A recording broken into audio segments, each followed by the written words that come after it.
the demand increases, then the supply will increase. It's just a question of the cost ratio. And of course, we're not even talking about all the gold that people have in their hoards. You know, Aunt Matilda's jewelry box is loaded with gold, and you can multiply that by 1 million around probably Boston, I don't know. But there's a lot of gold in reserve, just sitting in boxes, and people, once the price is right, they'll bring the gold out and say, that's kind of an ugly piece. I don't know whoever wore that, but I don't want it. Let's go cash it in, melt it down, and make a coin out of it, or something like that.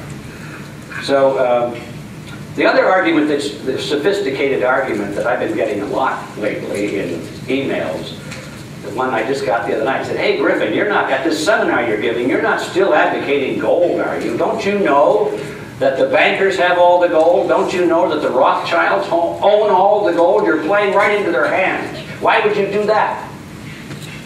I just want to blow a fuse when I get this argument.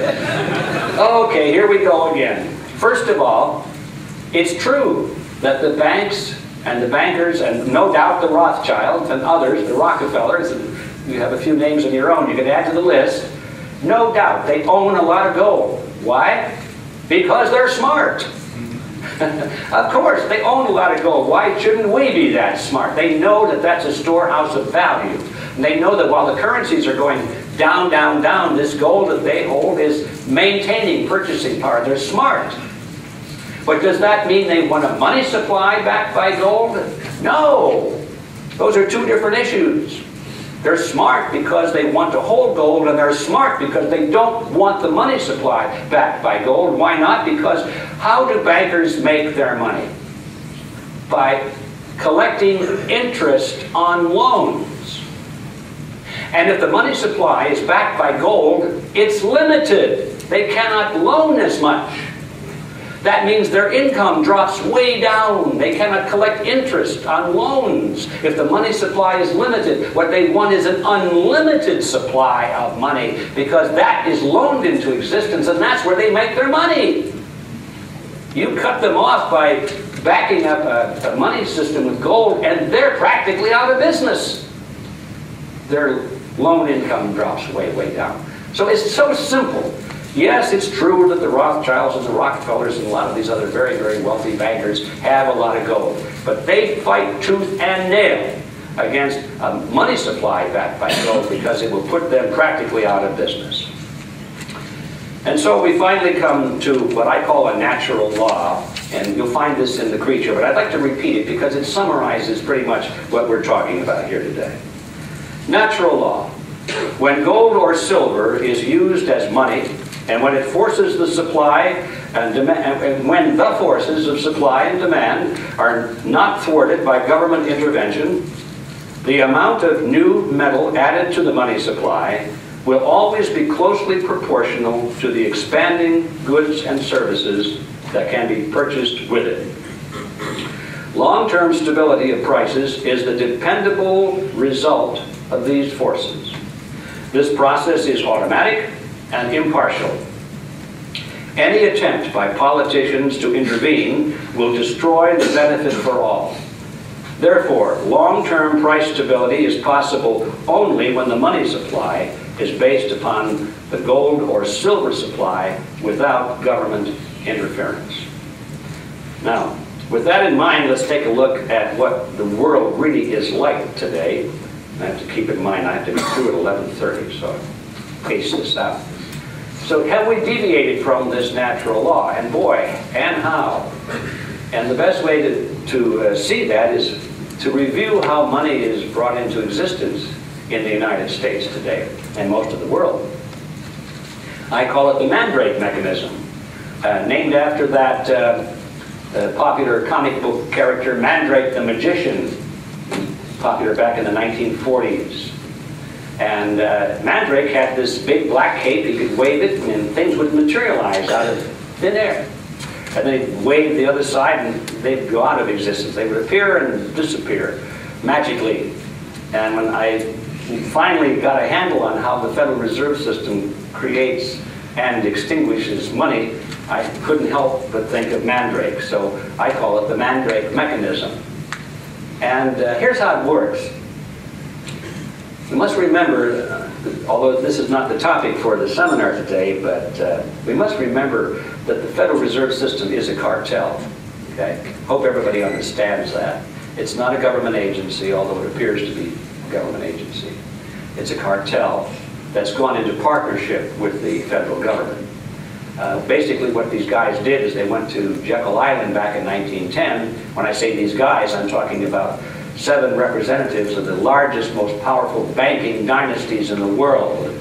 Certainly in the United States, we're talking about J.P. Morgan dynasty, all those cluster of insurance companies and banks that were in the J.P. Morgan sphere of influence, and then the Rockefeller influence, Kuhn-Loeb and Company, and then Max Warburg was involved, and he represented the financial interests of his brother Max Warburg. Paul Warburg was the one. I don't know if I said Max or not. Anyway, Paul Warburg was the fellow of the United States, and he represented the financial interests of his brother Max Warburg, who was the head of the Warburg Banking Consortium in Germany and the Netherlands.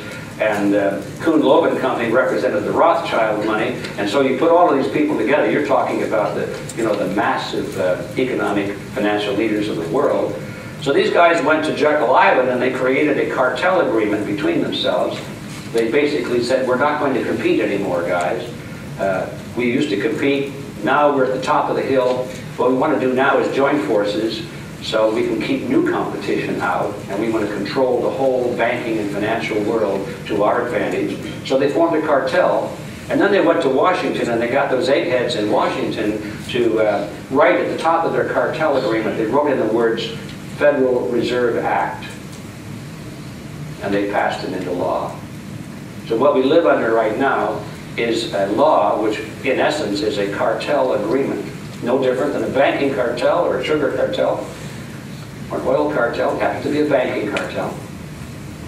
And we are forced by law to abide by their terms. So that's what we have. And so it's not surprising then to see that when the monetary system comes apart, like it has recently, who gets the money? The banks, right? The banks, they run the show. This cartel agreement is the law of the land, and we think it's a government agency because if we violate the cartel agreement, we go to prison. And so there's the force of government behind it, makes it look like a government agency or a government operation, but it's not. It's a cartel. And so it should be not surprising to anybody that the product of all of this is the enrichment of the banks. They're running the show. So how do they create money? And remember, this is a partnership now between the government and the banks. The government signed on to it. So it begins with the government. I know this is familiar to a lot of you, but I think it bears repeating, and I kind of enjoy telling this story too. Let's say that the politicians want some more money today because they're funding something. I don't know, they want to bail somebody out, or they want to start a new war, or they want to give the entire population of the planet free medical care, or whatever they want to do. It's going to cost some money. And they don't have the money. That doesn't stop these guys. They don't want to go to the taxpayers and collect it in the form of direct taxes because they know they'll get lynched if they try that. So they go to the market, the bond market, and they try and borrow the money from people like you and me, and companies, institutions, and foreign governments, all of whom, up until fairly recently, have been willing to loan money to the federal government. And so they borrow a lot of money, and they agree to pay it back plus interest. Well, they can't pay it back plus interest because they're still not collecting enough in taxes. So as the old loans come due, the way they pay those old loans back is by taking out new loans to cover the old loans, plus the interest, plus a lot more for the new benefits that they just voted in Congress the other day. So we have this thing called the growing national debt. And please be assured, ladies and gentlemen, that these fellows do not intend ever to pay that debt back in the way that most people think that it would be paid back. And in fact, it will not be paid back. This is perpetual debt. It'll be paid back in other ways, which we'll talk about in a moment. But anyway, they go to the bond market, and the people have been until recently willing to loan them money to get them through the next day's expenses. But there's never enough, and that's the point I'm leading to. They can never get enough out of the bond market from private individuals